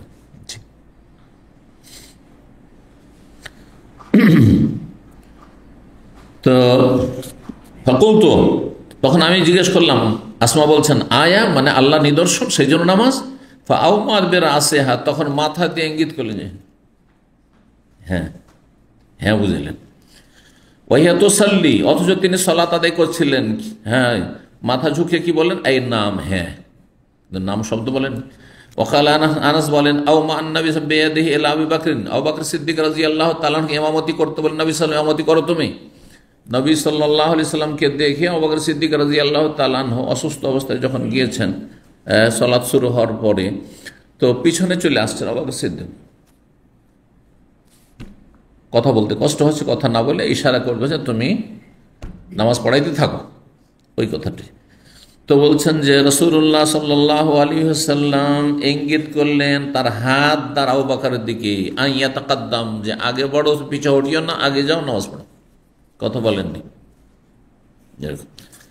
ওয়াকাল ইবনে আব্বাস, আব্দুল্লাহ ইবনে আব্বাস রাদিয়াল্লাহু তাআলা বলেন, আও মা আন-নবী বিয়াদিহি লা হারাজ, নবী সাল্লাল্লাহু আলাইহি ওয়াসাল্লামকে কোনো বিষয়ে মাসলা জিজ্ঞেস করা হয়েছিল, তখন নবী সাল্লাল্লাহু বললেন যে কোনো অসুবিধা নেই, কোনো অসুবিধা নেই, কোনো অসুবিধা নেই, যেমন করে বুঝায়। ওয়াকাল আবু কাতাদা, আবু কাতাদা রাদিয়াল্লাহু তাআলা বলেন, কালান নবী সাল্লাল্লাহু বলেছেন, ফিস সাইদ লিল মুহরিম, মুহরিম ব্যক্তির জন্য, এহরামে থাকা মানুষের, হজ বা উমরার এহরামে থাকা মানুষের শিকার করা সম্পর্কে জিজ্ঞেস করলেন, যখন একটা শিকার করে নিয়ে আসলো, শিকারী পশু, খরগোশ ছিল। আহাদুন মিনকুম আমারাহু, কোন ব্যক্তি কি তোমাদের মধ্যে কেউ হুকুম করেছে, যারা এহরাম অবস্থায় আছো, এই লোককে শিকার করতে? সে কিন্তু এহরাম অবস্থায়, যে শিকার করেছিল সেই ব্যক্তি কিন্তু এহরাম অবস্থায় ছিল না। আবু কাতাদার ঘটনা একটা, আর একটা ওটা সাব বিন জাসামা ছিল, আবু কাতাদার ঘটনা। আইয়াহ, তারপরে বলছে আইয়াহমেলা আলিহা, তোমাদের মধ্যে কেউ কি তাকে নির্দেশ দিয়েছিল, আইয়াহমেলা আলিহ, এই যে শিকারী আছে আমরা মারতে পারবো না, ধরো তুমি, ইশারা ইঙ্গিত করেছে, বলেছিল কি, হুকুম করেছিল কথার দা, আও আশারা এলাইহা, অথবা সে দেখতে পায়নি কিন্তু তাকে দেখিয়ে দিয়েছিল, কথা বলেনি হয়তো, এর অবস্থায় যারা আছে কিন্তু শিকারী পশুটিকে দেখিয়ে দিয়েছে। কালুল্লাহ, আমরা এই সব কিছুই করিনি, আমরা কোনো সহযোগিতা করিনি। কালা ফাকুলু, তাহলে খেতে পারো, তাহলে খেতে পারো। 5293 নম্বর হাদিস বর্ণনা করেছেন ইবনে আব্বাস রাদিয়াল্লাহু তাআলা আনহু, তিনি বলেন তাফা রাসূলুল্লাহ আলা বাইরিহি, রাসূলুল্লাহ সাল্লাল্লাহু আলাইহি ওয়াসাল্লাম উটের পিঠে বসে বাইতুল্লাহর তওয়াফ করেছেন। তখনকার বাইতুল্লাহ এরকম ছিল না, একবারে পাকা, হ্যাঁ, আর তাতে মার্বেল বসানো আছে আর এই করা আছে, মাটি, সাধারণ মাটি জমিন, হ্যাঁ, যেমন মক্কার রাস্তাঘাট মেসফালা দিয়ে যাচ্ছেন, হ্যাঁ, তার চেয়ে তো খারাপ অবস্থায় ছিল। মক্কার রাস্তাঘাটও তো মনে করেন যে কি হয়ে গেছে, পাকা হয়ে গেছে, একবারে ধুলো মাটি যেমন থাকে ওইরকম ছিল, ধুলো মাটির সাথে পাথর। রাসূলুল্লাহ সাল্লাল্লাহু আলাইহি ওয়াসাল্লাম ওটের পিঠে তওয়াফ করেছেন। ওটের পিঠে তওয়াফ করেছেন তাহলে বোঝা যাচ্ছে কেউ, হ্যাঁ, কারো কাঁধে চড়ে তওয়াফ করতে পারে। ওই যে আগের যুগে খাটলি করে দেখা যেত তওয়াফ, হ্যাঁ, খাটলি থাকতো, কাঁধে করে করে ঘুরেই তো, উঠে গেছে মনে হয় এখন, তো তওয়াফ করতে পারে। ওয়াকানা কুল্লামা তাআলা রুকন, যখনই রাসূলুল্লাহ সাল্লাল্লাহু আলাইহি ওয়াসাল্লাম রুকনে মানে কর্নারে, হাজরে আসওয়াদের কর্নারে আসছিলেন, আশারা ইলাইহি, তখন ইঙ্গিত করছিলেন আর তাকবীরও বলছিলেন, ইঙ্গিত করে তাকবীর বলছিলেন, আল্লাহু আকবার বলেছেন। ওয়াকালাত জাইনাব রাদিয়াল্লাহু তাআলা আনহা বলেন, কালান নবী সাল্লাল্লাহু আলাইহি ওয়াসাল্লাম একবার বললেন, ফতিহা মিন রাদমি ইয়াজুজ ওয়া মাজুজ মিসলা হাযিহি ওয়া হাযিহি, ইয়াজুজ মাজুজের প্রাচীর খুলে দেওয়া হয়েছে, ছিদ্র করে দেওয়া হয়েছে, এইরকম ভাবে হাজিহি করলেন। কেমন করে? ওয়াকাদা 90 গিরা বাঁধলেন। আকাদা মানে গিরা বাঁধা, আর 90 মানে 90। আরবদের কাছে প্রাচীন যুগ থেকে এইসব যে আপনার আঙ্গুলের যে গ্রন্থিগুলি আছে বা পোরগুলো আছে, এগুলোর এক একটির অঙ্ক আছে। এই জন্য 53 গিরা এটাকে বলা হয়, তাশাহুদে 53 গিরা বাঁধা, এটা বুঝতে পেরেছেন। আর 90 কোনটি তাহলে? জি, এগুলো ভাষ্যকাররা উল্লেখ করেছেন, কোনো জায়গায় বিস্তারিত, কোনো জায়গায় সংক্ষেপে। 90 হচ্ছে আপনার এইভাবে করা, এই শাহাদাতের আঙ্গুলের অগ্রভাগটিকে এখানে নিয়ে আসা, তাহলে 90 হবে। এটা হচ্ছে 90, 50, 60, 70, 80, 90 এইভাবে। এখানে অনেক আরবরা তসবিহ করে, তখন ওইরকম করে করে, কিন্তু এইভাবে দেখবেন, এইভাবে, বুঝতে পারছেন না? জি, তো ওইটা হচ্ছে ওই প্রাচীন যুগের পথ। এখানে একটা মশলা জেনে নেওয়া ভালো। কোনো একজন বাংলাভাষী বলেছে যে না, ওইভাবেই তসবিহ গুনতে হবে, এটি বাড়াবাড়ি, ভুল কথা। যে ওই 1400 বছর আগে আঙ্গুলের যে গণনা ছিল, সেই গণনা শিখে তারপরে তসবিহ করতে পারবো, এটা একেবারে ভুল কথা। সেই যুগের গণনা উদ্দেশ্য যে এই গণনার তরিকাটা ইবাদত, না 33 বার পড়াটা ইবাদত, 33 বার পড়া ইবাদত। আচ্ছা, তারপরে আমার তসবির দানাই কেন গণব না? কারণ নবী সাল্লাল্লাহু আলাইহি ওয়াসাল্লাম বলেছেন, ইকদিনা বিল আনামিল, আঙ্গুলের জোড়গুলি দিয়ে, পোরগুলিতে তোমরা গণনা করো, কারণ ফাইন্নাহুন্না মুস্তানতিকাতুন মাসউলাতুন, সেগুলিকে জিজ্ঞাসা করা হবে আর সেগুলির বাক শক্তি আল্লাহ দেবেন, তোমাদের পক্ষে সাক্ষী দেবে। সেই জন্য হাতের আঙ্গুলে গণব, এটি সুন্নাত। কিন্তু হাতের আঙ্গুলে যেটা আমার জন্য সহজ সেটা তরিকায় গণব, যে তরিকা আমার জন্য সহজ সেটাই গণব। কাজটি ভালো, সুতরাং ডান হাতে গণব। অনেকে কিন্তু এখানে ডান হাতকে সাক্ষী রাখবেন, বাম হাতকে সাক্ষী রাখবেন না, এই যুক্তিতে একবার এটা গণছে না, এটা খারাপ কাজের জন্য। ময়লা আবর্জনা যত সাফ করা, নাক সাফ করছেন আর যা কিছু সাফ করছেন, এগুলোর জন্য, এটা মুসাফার জন্য নয়। শিখে রাখেন যারা বেদাতি মুসাফা করছে, দিলেন একবারে, হ্যাঁ, পাক পবিত্র পরিষ্কার হাতটাতে আপনার বাম হাত লাগিয়ে দিলেন, এখনই বাথরুম থেকে বেরিয়ে এসে। আমি এইভাবে মানুষকে বুঝার চেষ্টা করেন, আপনি এটা দিয়ে কত ময়লা আবর্জনা সাফ করছেন, আমার হাতে কেন লাগাইতে আসবেন আপনি বাম হাতটা? আমার জন্য অরুচিকর এটা, সুন্নাতের খেলাফ, যুক্তির খেলাফ। ইসলাম সুস্থ মস্তিষ্কের পক্ষে, বিপক্ষে নয়, আকলে সালিম, সুস্থ যুক্তির পক্ষে। এই কাজ দিয়ে ময়লা আবর্জনা সাফ করে, এই কাজ দিয়ে মুসাফা করতে আসবে, এই হাত দিয়ে কেন মুসাফা করতে আসবে না? মুসাফা করবেন ডান হাত দিয়ে, ডান হাতের সাথে। আপনারও ডান হাত ভালো হাত, আমারও ডান হাত ভালো হাত, যেটাতে খাওয়া দাওয়া করছেন সবসময় সেটাকে পরিষ্কার পরিচ্ছন্ন ভালো কাজে লাগাচ্ছেন, ওটাতে মুসাফা করেন। আল্লাহ, আমাকে খুব অরুচি লাগে যখন একেবারে বাম হাত দিলও লাগিয়ে আমার হাতখানে।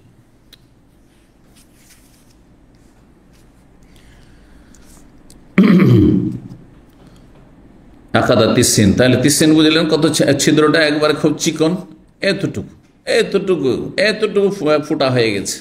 সে যে ইয়াজুজ মাজুজ যে বন্ধ আছে, হ্যাঁ, সে যে একবারে মজবুত প্রাচীর দিয়ে বন্ধ করা রয়েছে, জুলকারনাইনের যে ঘটনা সূরা কাহফে রয়েছে, তার এতটা ছিদ্র করেছে, আর ধীরে ধীরে ধীরে কিন্তু ছিদ্র করছে। এমন এক সময় ইয়াজুজ মাজুজ চলে আসবে, সারা পৃথিবীতে বিশাল বিশৃঙ্খলার অশান্তি সৃষ্টি করবে। আল্লাহ ইন্না ইয়াজুজ ওয়া মাজুজ মুফসিদুনা ফিল আরদ, পৃথিবীতে বিপর্যয় সৃষ্টি করবে। আল্লাহ হেফাজত করুন। 5294 নম্বর হাদিস বর্ণনা করেছেন আবু হুরায়রা রাদিয়াল্লাহু তাআলা, তিনি বলেন কাল আবুল কাসিম সাল্লাল্লাহু, আবুল কাসিম সাল্লাল্লাহু আলাইহি ওয়াসাল্লাম মানে নবী সাল্লাল্লাহু আলাইহি ওয়াসাল্লামের কুনিয়ত, বলেন ইন্না ফিল জুমআতি সাআতুন, জুমার দিনে একটি সময়কাল রয়েছে, মুহূর্ত রয়েছে। যদি মুহূর্ত একেবারে সীমিত হয়, কিন্তু তার চেয়ে হয়তো একটু বেশি, কিন্তু সাআতুন মানে 1 ঘন্টা নয় আবার এখানে, জি, পরবর্তীকালে যে 60 মিনিটের ঘন্টায় হয়ে থাকে সে নয়, একটা সময়কাল রয়েছে। লা ইয়াফিকা আব্দুন মুসলিমুন কায়িমান ইউসাল্লি, কোন মুসলিম বান্দা যদি সেই সময়টিকে পেয়ে যায় দাঁড়িয়ে সলাত অবস্থায় ছিল, সলাত অবস্থায় থাকুক অথবা সলাতের অপেক্ষায় থাকুক, সেটাও সলাত অবস্থায় গণ্য। জি, আপনি নামাজের জন্য অপেক্ষা করছেন, নামাজ পড়বেন, হ্যাঁ বসে আছেন, সেই সময়টাকেও সলাত অবস্থায় বলা হয়। ইয়াসআলুল্লাহ খাইরান, সেই সময় জুমার দিনে যদি কোনো কল্যাণ, দুনিয়ার কল্যাণ হোক আখিরাতের চাই, ইল্লা আতাহু, আল্লাহ তাকে অবশ্যই দেবেন। ওয়া ক্বালা বিয়াদিহি, নবী সাল্লাল্লাহু আলাইহি ওয়াসাল্লাম হাত দ্বারা বললেন, মানে হাত দ্বারা বলা যায় নাকি, তা হাত দ্বারা ইঙ্গিত করলেন। কালা বে, হাত দিয়ে বললাম মানে আমি হাতে ইশারা করলাম। এবার বুঝতে পেরেছেন, হাত দিয়ে ইশারা করে কি বুঝালেন? ওয়াওয়াদা আনমুলাতাহু আলা বাতনিল উস্তা ওয়াল খিনসির, তার হাতের যে পোরগুলি রয়েছে, জোড়গুলি রয়েছে, সেগুলি মধ্যমা আর কনিষ্ঠা, উস্তা মধ্যমা। বাংলায় নাম জানেন? হ্যাঁ, কে বাংলায় নাম জানে আঙ্গুলগুলো বলেন? এটা হচ্ছে কনিষ্ঠা, ফেন্সের, এটা হচ্ছে হ্যাঁ কি, হ্যাঁ অনামিকা, বৃদ্ধা। এদিক থেকে যেহেতু মুখস্থ করা আছে এটা সুবিধা, একবার ঝরঝর করে অঙ্কের মতো, নাম তার মতো মুখস্থ করেছি আমরা। হ্যাঁ, বৃদ্ধা, তর্জনী, মধ্যমা, অনামিকা, কনিষ্ঠা। এটাতে আংটি পরে সাধারণত, সেজন্য ইংরেজিতে মুখস্থ করেছিলাম রিং ফিঙ্গার। হ্যাঁ, এইটা লিটিল, ঠিক, খিনসের, বেনসের, খুনসরও পড়া যায়, কয়েক রকম করে পড়া যায় আরবিতে আবার। তো উস্তা মধ্যমা এবং কনিষ্ঠা আঙ্গুলের ভিতর ভাগে তার আঙ্গুলের পোরগুলিকে কি করলেন, রাখলেন, আর রেখে বললেন, ওই ইশারা ইঙ্গিত করে, ইউজাহিদুহা, সেই সময়টিকে অতি স্বল্প করে দেখাচ্ছিলেন। সেই সময়টি অতি স্বল্প, এটা মনে করিয়েন না যে আসর থেকে মাগরিব পর্যন্ত পুরো সময়টি, অথবা ধরেন এটি একটি উক্তি, অনেকগুলি উক্তির মধ্যে এটি সবচেয়ে বলিষ্ঠ। আর একটি বলিষ্ঠ উক্তি হচ্ছে ইমাম খুতবায় বসা থেকে শুরু করে সালাত শেষ হওয়া পর্যন্ত। ইমাম খুতবায় বসা, যে খুতবায় জন্য বসলো মেম্বারে, তখন থেকে শুরু করে জুমার সালাত শেষ হওয়া পর্যন্ত, এর মানে পুরোটাই সময় না, এর মধ্যে একটা সময় আছে। সেই সময়টা 2-4-5 মিনিটও হইতে পারে, 10 মিনিটও হইতে পারে, মানে ইউজাহিদুহা মানে ইউকাল্লিলুহা, অন্য riwayate রয়েছে অল্প করে দেখাচ্ছিলেন, যে সময়টি একেবারে সামান্য সময়, এভাবে দেখাচ্ছিলেন ইঙ্গিত করে। 5295 নম্বর হাদিস মনে করছেন আনাস রাদিয়াল্লাহু তাআলা, তিনি বলেন আদা ইহুদিয়ুন ফি আহদি রাসূলিল্লাহ আলা জারিয়াতিন, এক ইহুদি, জনক ইহুদি রাসূলুল্লাহ সাল্লাল্লাহু আলাইহি ওয়াসাল্লামের আমলে এক দাসীর ওপর আক্রমণ করে। ফাখাযা আওদাহান, তারপরে সে ছিনতাই করে নেয় তার অলংকার, মালা। আর কি করে, কানাত আলাইহা, যে অলংকারটি সে পরেছিল বা বালিকা ছিল, সেটি দাসী বা বালিকা, জারিয়াতুন মানে বালিকা হয়, একটি বালিকা ছিল, মুসলিম সমাজে একটি বালিকা ছিল, সেই বালিকার ওপর সেই ইহুদি আক্রমণ করে একাই পেয়ে, আর তারপরে কি করে, তাকে মেরে ফেলে, আর তার গয়না অলংকার ছিনিয়ে নিয়ে যায়। জি, কিভাবে মারে? ওয়ারাজাখা রাসা, তার মাথাকে পাথর দিয়ে চূর্ণ বিচূর্ণ করে ফেলে। একটা পাথরে মাথা রেখে আর একটা পাথর দিয়ে, ভারী পাথর দিয়ে এবারে চূর্ণ বিচূর্ণ করে দেয়। মেয়েটি আর বাঁচল না। ফাতা বেহা আহলুহা, তার পরিবারের লোকেরা তাকে নিয়ে আসলো রাসূলুল্লাহ সাল্লাল্লাহু আলাইহি ওয়াসাল্লামের কাছে। ওয়াহিয়াফি আখের, আমাকে সেই সময় সে একেবারে শেষ অবস্থায় ছিল, শেষ শ্বাস নিচ্ছিল, মানে মর্মর অবস্থা। ওয়াকাদ উসমেতাত, সেই সময় সে নীরব হয়ে গেছে, মানে বাকশক্তি বন্ধ হয়ে গেছে, কথা বলতে পারছে না। জি। ফাকাল আল্লাহ রসুল্লাহ তখন নিশ্চিত হওয়ার জন্য, তার পরিবারের লোকেরা দাবি করেছে যে অমুক ইহুদি মেরেছে, হ্যাঁ, সেটা হয়তো সন্দেহভাজন ছিল, অথবা তারা হদিস পেয়েছে কিন্তু সরাসরি দেখেনি, সরাসরি এই আঘাত করার সময় হয়তো দেখেনি। তো তারা এসে অভিযোগ করলো ইহুদির বিরুদ্ধে, যার সম্পর্কে অভিযোগ ছিল বা সন্দেহ ছিল। রাসূলুল্লাহ সাল্লাল্লাহু আলাইহি সাল্লাম সে মেয়েটিকে জিজ্ঞেস করলেন, মান কাতালাকে, তোমাকে কে হত্যা করেছে? দিয়ে তিনজনের কথা জিজ্ঞেস করলেন, দুইজন নির্দোষী লোকের কথা, লোকজন দাঁড়িয়ে আছে, ওর মধ্যে বলছে এই লোক হত্যা করেছে, বলছেন না, মুখে বলতে পারছে না কিন্তু ইশারাতে, এই লোক হত্যা করেছে, ইশারা করছে, মাথার ইশারা করেছিল, হাতেও না, মানে হাতও নড়াতে পারছেন, এমন নিস্তেজ হয়েছে একেবারে শেষ অবস্থায়, কিন্তু মাথা হিলাতে পারছে। তো মাথা হিলিয়ে সে দুটো লোককে না করলো। তৃতীয় লোকের কথা যখন বলা হইলো, ওই লোকের কথা যার যে অভিযুক্ত ছিল তার সম্পর্কে বলা হইলো, তখন সে মাথা ঝুঁকলো, হ্যাঁ হ্যাঁ করে দিল। তাহলে ইশারার মাধ্যমে খুনের ঘটনাকে সাব্যস্ত করা হয়েছে। শর্ত হচ্ছে ইশারা যেন কি হয়, বোধগম্য হয়, মানে ইশারা সন্দেহপূর্ণ নয়, ইশারাতে কি বুঝলাম, এটাও হইতে পারে ওইটাও হইতে পারে, এমনটা না হয় যেন। তো বলছেন যে জিজ্ঞাসা করলে প্রথম, মান কাতালা, কে তোমাকে হত্যা করেছে? লিগাইরিল্লাযী কাতাল, যে হত্যা করেছে তার ছাড়া অন্য লোক সম্পর্কে জিজ্ঞেস করে রাসূলুল্লাহ সাল্লাল্লাহু আলাইহি ওয়াসাল্লাম। ফাআশারা বিরাসা, তখন মাথা দিয়ে দ্বারা ইশারা করলো, ইঙ্গিত করলো, আল্লাহ না। কি বলছেন? কালা ফাকালা লিরাজুলিন আখার গায়রাল্লাযী কাতালহা, তখন আরেকজন লোকের কথা বলে জিজ্ঞাসা করলেন রাসূলুল্লাহ সাল্লাল্লাহু আলাইহি ওয়াসাল্লাম, যেই লোক হত্যা করেছে তার ছাড়া অন্য লোকের কথা। ফাআশারা, তখন মাথা দিয়ে সেই মেয়েটি ইঙ্গিত করলো কি, জান্নাত। ফাকালা ফাফুলানুন, তাহলে অমুক, হ্যাঁ, যার নাম তার পরিবারের লোকেরা বলেছে অমুক হত্যা করেছে, তখন অমুক লিকাতিলহা, তার যে খুনি, আসল খুনি, তার নাম ধরে যখন তাকে জিজ্ঞেস করলো, ফাআশারা, তো তখন ইঙ্গিত করে সেই মেয়েটি বলল আন্নাম, মাথার ইঙ্গিত। ফামারা বিহি রাসূলুল্লাহ তখন নির্দেশ দিলেন ওই ইহুদিকে ধরে নিয়ে এসে ফারোজেখা, ধরে নেওয়ার হুকুম দিলেন। ফারোজেখা রাসু বাইনা হাজারে, দুটো পাথর রেখে তার মাথাকেও চূর্ণ বিচূর্ণ করে কিসাসের দণ্ডবিধান কায়েম করা হলো, বাস্তবায়ন করা হলো। এটা হচ্ছে শরীয়তের বিধান, যেমনভাবে মেরেছে।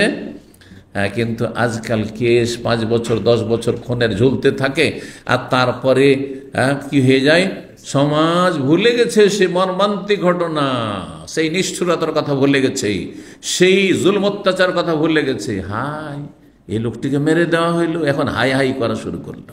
এটাই হচ্ছে মানব রচিত বিধানে কেস ঝুলানোর মানে মানে খারাপ দিক, বড় খারাপ দিক একটি। এই কথা আমাদের একজন প্রফেসর ওস্তাদ সিনিয়র ছিলেন, তিনি ভারত পাকিস্তান বিভিন্ন দেশে সফর করেছেন। অনেকে যারা শুনেছেন হয়তো জানেন, ডক্টর জিয়াউর রহমান আজমি একসময় অমুসলিম ছিলেন। সাবালকে তিনি হিন্দু থেকে ধোপার ছেলে ছিলেন, মুসলমান হয়েছিলেন ভারতে, আর মুসলমান হওয়ার পরে তার ভারতে লেখাপড়া করে এসে মদিনা ইউনিভার্সিটিতে পাস করেন। তারপর মিশর গিয়েছিলেন, মক্কা ইউনিভার্সিটিতে পিএইচডি করেছিলেন। তারপরে সৌদি আরবে তিনি লেকচারার প্রফেসর হয়ে কাজ করতে করতে আলহামদুলিল্লাহ নাগরিকত্ব পেয়েছিলেন। আর সরাসরি আমার উনি ওস্তাদ, 2 বছরের 4 বছর মধ্যে 2 বছর 2টা সাবজেক্ট তার কাছে হাদিস পড়েছেন। তিনি একসময় হাদিস ফ্যাকাল্টি ডিনও ছিলেন, বড় মুহাদ্দিস। তিনি একটি কিতাব, অনেক বড় কিতাব তিনি জমা করেছেন, আল জামিউস শামিল। জি, মানে সমস্ত যে হাদিস যে সহিহ হাদিসগুলো একসাথে জমা করেছেন। রাহিমাহুল্লাহ, তার কয়েক বছর আগে ইন্তেকাল করেছেন। তো এখানে আসার পরেও মদিনা গেলে মাঝে মাঝে দেখা হয়তো। রাহিমাহুল্লাহ তাআলা খুব ভালো মানুষ ছিলেন। তো উনি বলছিলেন যে ভারত বাংলাদেশ এইসব উপমহাদেশে, ভারত বাংলাদেশের নাম ধরে বলেছেন, ভারত পাকিস্তানে যেহেতু উনি একটা বিয়ে করেছিলেন, সেই জন্য পাকিস্তান যাতায়াত ছিল, যে আজকের অপরাধী কালকে কি হয়ে যায়, মায়া মমতার পাত্র হয়ে যায়। মূল্যবান কথা বলছে, আজকের অপরাধী খুনি কালকে বড় মায়া মমতার পাত্র হয়ে যায়। ওফ, এটা ঠিক হলো না, হাই, ও জীবনটা চলে গেল। আর যার জীবন গেছে সেই সময় সাথে সাথে যদি হত্যার বদলে হত্যা, তাহলে সবাই গোটা দেশবাসী বলতো ঠিক হয়েছে। কথা ঠিক কিনা? হ্যাঁ, মানব রচিত বিধান দিয়ে কখনো শান্তি নেই, আল্লাহর আযাব এটি। আমি সবসময় বলি, যারাই মানব রচিত বিধানকে দেশে নিয়ে এসছে, কাফেরদের বিধানকে মুসলিম দেশে নিয়ে এসছে, এটি আল্লাহর আযাব, এটি তাদের জন্য আল্লাহর আযাব, এবং আল্লাহর বালা মুসিবত আযাবকে ডেকে নিয়ে আসছে। আল্লাহ হিদায়াত দান করুন। 5296 নম্বর হাদিস, আব্দুল্লাহ ইবনে উমর রাদিয়াল্লাহু তাআলা আনহু হতে বর্ণিত, তিনি বলেন সামিআতুন নবী সাল্লাল্লাহু আলাইহি ওয়াসাল্লাম ইয়াকুল, নবী সাল্লাল্লাহু আলাইহি ওয়াসাল্লামকে বলতে শুনেছি, আল ফিতনাতু মিন হাহুনা, ফিতনা আসবে এই দিক থেকে, ফিতনা আসবে এই দিক থেকে। কথাই বলেননি, মুখে ইশারা করেছেন। ও আশারা এল মাস, পূর্ব দিকে ইঙ্গিত করেছেন। এই পূর্ব দিক বলতে নাজদুল ইরাক, ইরাকের দিকে ইঙ্গিত করেছেন। আর 1400 বছর ইতিহাস প্রমাণ করে যে ইরাক প্রতিটি যুগে বহুমুখী ফিতনার জায়গা, বহুমুখী ফিতনার জায়গা। এখানে যত বাতিল ফিরকাগুলি, মুরজিয়া হোক আর কাদরিয়া হোক আর এই রাফেজে শিয়া হোক আর খাওয়ারে জঙ্গি হোক, সবগুলির জন্ম হচ্ছে এই দেশে। বুঝতে পেরেছেন? আল্লাহ হেফাজত করুন। তো এখন যে আহলে সুন্নাত জুলুম অত্যাচার চলছে, আল্লাহ হেফাজত করুন মুসলিমদের, আহলে সুন্নাতের। তো এই ছিল হাদিস। তারপরে হাদিস 5297 নম্বর হাদিস, হাদিস বর্ণনা করেছেন আব্দুল্লাহ বিন আবি আওফা বলেছেন, কুন্না ফিস সাফার, আমরা সফরে ছিলাম রাসূলুল্লাহ সাথে। ফালাম গারাবাতিশ শামস, যখন সূর্য ডুবে যেতে লাগলো, ডুবে যায়নি তখন, সূর্য অস্তমিত হতে যাচ্ছে, তখন একজন সাহাবীকে, জনৈক ব্যক্তিকে বললেন, ইনজিল, তুমি উটের পিঠ থেকে নামো, ফাজদাহলিয়া, আর আমার জন্য ছাতু প্রস্তুত করো, ছাতু সানো। ছাতু সানা বুঝেন তো আপনারা? না ছাতু খাননি কেউ? ছাতু যারা খেয়েছেন তারা বুঝবেন ভাষাটি, নাহলে বুঝবেন না। হ্যাঁ, ছাতু সানা বুঝেন কি না? বাকি গেলে এরা কেউ ছাতু খায়নি। আমরা ছাতু খেয়েছি আলহামদুলিল্লাহ, সব রকম। জবের ছাতু খেয়েছি, এটা সবচেয়ে ভালো ছাতু। বুটের ছাতু খেয়েছি। আর তারপরে জব যখন উঠে গেল তখন গমের ছাতু শুরু করেছে এক শ্রেণীর লোকেরা। বুটের ছাতু এখন বাজারে পাওয়া যায়, অনেক লোকেরা ডায়েটের জন্য খায় বুটের ছাতু। দেশ থেকে আমার মাঝে মাঝে হাত দিয়ে বুটের ছাতু আসতো, আত্মীয় স্বজন কেউ আসলে ওরা বুটের ছাতু নিয়ে আসতো। ওই সকালে ঘোল করে। ছাতু কয় রকম করে খায়? ছাতু খেয়েছেন তো বলেন, কয় রকম করে খায়? কয় রকম করে খায় এটা বলেন, কি দিয়ে খায় তো বলেনি। হ্যাঁ, কিরকম করে? সোজা বলে, একটা ঘোল করে, একটা শুকনো করে, আটার মতো সেনে, এই জন্য ছাতু সানা বলে। আর ঘোল করে খায়, কথা বুঝতে পেরেছেন? তো আজকাল যে খাচ্ছে ভদ্রলোকেরা, এরা একটা গ্লাসে একটু পানি দিল আর একটু দিয়ে, আর তারপর তখন ছেঁলো, তার সাথে একটু মধু দিয়ে দিল, দিয়ে খেলো, আরো ভালো লাগছে। তো এই হচ্ছে বাসি পেটে অনেকের খাবার, যেটা যারা ডায়েট করে থাকে। তো যাই হোক, নবী সাল্লাল্লাহু আলাইহি ওয়াসাল্লাম ছাতু শানতে বললেন, ছাতু তৈরি করতে বললেন, ছাতু খাবেন। ছাতুই ছিল তাহলে সেই সফরে, মানে আর কি যেটাকে বলা হয় পাথেয়। কালা ইয়া রাসূলুল্লাহ, তখন ওই সাহাবী বলছেন, আল্লাহ রাসূলুল্লাহ, আমসাইতা, যদি সন্ধ্যা হতে দিতেন, মানে আরেকটু পরে, এখন বেলা আছে, আরেকটু পরে, মানে মাগরিব হয়নি, এখনো সন্ধ্যা হয়নি। সুম্মা কালা, তারপর ইনজিল, নবী সাল্লাল্লাহু আলাইহি ওয়াসাল্লাম বলছেন যে নামো আর ছাতু শানো, খিদা লেগেছে হয়তো, অথবা প্রস্তুত করা আগে থেকে। কালা ইয়া রাসূলুল্লাহ, ও 3 বার করে ওই একই কথাই বলছে, হে আল্লাহ রাসূলুল্লাহ, আমসাইতা, যদি আপনি সন্ধ্যা হতে দিতেন, ইন্না আলাইকা নাহার, এখনো দিন অবশিষ্ট আছে, দিন বাকি আছে, হতে পারে তাহলে রোজাও ছিলেন, এটাও হইতে পারে। সুম্মা কাল, তারপর বলেন ইনজিল, নামো আর ফাজদা, ছাতু শানো। ফানাজালা, 3 বারের বেলা তখন ওই লোক নামলো, ফাজাদাহা লাহু ফিস সালিসা, 3য় বারে তখন ছাতু প্রস্তুত করলেন, শানলেন। ফাশারিবা রাসূলুল্লাহ ছাতু পান করলেন। তাহলে বোঝা গেল ছাতুটা ছিল ঘোল ছাতু ছিল। জি, ঘোল বুঝেন না? তাহলে তরল বলতে হবে আপনাদেরকে। আরে যেই ভাষায়, যারা ছাতু খেত তাদের ভাষায় কথা বলতে পারলে বেশি ভালো লাগবে। আর আপনি বেশি ভদ্র ভাষা করতে, ওদের ভাষা তো আর থাকলো না, গ্রামীণ ভাষা থাকলো না। জি, কথা বুঝতে পেরেছেন? কালা ইযা রাআইতুমুল লাইলা, যখন তোমরা রাত দেখবে, কাদ আকবালাহা মিনহা হুনা, যখন রাত এই দিক থেকে ধেয়ে আসছে, এই দিক থেকে রাত কি করছে? ধেয়ে আসছে। ফাকাদ আফতার আসসাম, তখন রোজাদার ইফতার করবে। এই যে সূর্য ডুবলে ইফতার, তো আগে থেকে প্রস্তুত করবে, সন্ধ্যা হোক বেলা ডুবুক, তারপরে ছাতু শানতে লাগবে, তো দেরি হয়ে যাবে না? আকবালা মিন হা হোনা, এই যে এটা হচ্ছে এই অধ্যায়ের সাথে মিল। এই দিক থেকে যখন রাত ধেয়ে আসবে, এগিয়ে আসবে, কথা বলেননি, ইশারা করে এই দিক থেকে যখন আসবে, এই দিক থেকে যখন রাত আসবে, পূর্ব দিক থেকে বলেননি, ঠিক না? তো ইশারা করলেন, ইশারা গ্রহণযোগ্য। 5298 নম্বর হাদিস বলছেন আব্দুল্লাহ ইবনে মাসউদ রাদিয়াল্লাহু তাআলা আনহু বলেন, নবী সাল্লাল্লাহু আলাইহি ওয়াসাল্লাম বলেন, লা ইয়ামনান্না আহাদাম মিনকুম নিদাউ বেলালিন, বেলালের আজান তোমাদের কাউকে যেন সাহরি খেতে বাধা না দেয়। আওকাল আজান, তার নেদা বলেছেন অথবা আজান বলেছেন, একই অর্থ। মিন সাহুরেহি, তার সাহুরে, সাহারি খাওয়ায়। ফাইন্নাম ইউনাদি, অন্য রাত ফাইন্নাম ইউনাদি বেলাইলিন, তিনি রাত থাকতে আজান দিয়ে থাকেন, ভোর রাতের তাহাজ্জুদের আজান বা সাহারির আজান। আওকাল ইউআজদান লেয়ার, কি জন্য আজান দিয়ে থাকেন সেটি, হ্যাঁ, অথচ সুবসা দেখা লেয়ার যে কায়েমাকুম, যাতে বা কায়েমাকুম, যাতে করে তোমাদের তাহাজ্জুদ গুজার লোকেরা তাহাজ্জুদ শেষ করে ফিরে আসে, মানে তাহাজ্জুদ সমাপ্ত করে, যে সময় শেষ হতে যাচ্ছে। ওই অনাব্যহা নয়, যারা ঘুমিয়ে আছে এখনো বেশি সময় নেই, তাড়াতাড়ি করে ভেতরে পড়ে নাও, ভেতর পড়ার জন্য তাড়াতাড়ি উঠে। আর যারা সাহারি খাওনি আর রোজা রাখবে, তারা সাহারি খেতে উঠে যাও। এগুলো হচ্ছে উদ্দেশ্য সেই আজানের। ওয়ালাইসা ইয়াকুলা কান্নাহু ইয়ানি সুবহা আবিল ফাজরা, বলছেন যে ওয়ালাইসা ইয়াকুলা, এমন নয় যে তিনি বলছেন যে ভোর হয়ে গেছে, ফজর হয়ে গেছে, তার আজান মানে ভোর হয়ে গেছে, ফজর হয়েছে, এটা উদ্দেশ্য নয়। ও আজহারা ইয়াজিদ ও ইয়াদাইহি, ইয়াজিদ নামক যে বর্ণনাকারী এখানে ইয়াজিদ বিন জুরাই, তিনি তার হাতকে সম্প্রসারিত করলেন। আর সুম্মাম মাদ্দা ইহদাহু মিনাল উখরা, তারপরে হাতটিকে কি করলেন, এক হাতটিকে আরেকটি হাত থেকে সম্প্রসারিত করলেন, এইভাবে দেখালেন যে ভোর কখন হয়, যখন এইরকম হয়ে যায়, তার মানে পূর্ব আকাশে আড়াআড়ি চওড়াভাবে যখন ফর্সা হয়ে আসে।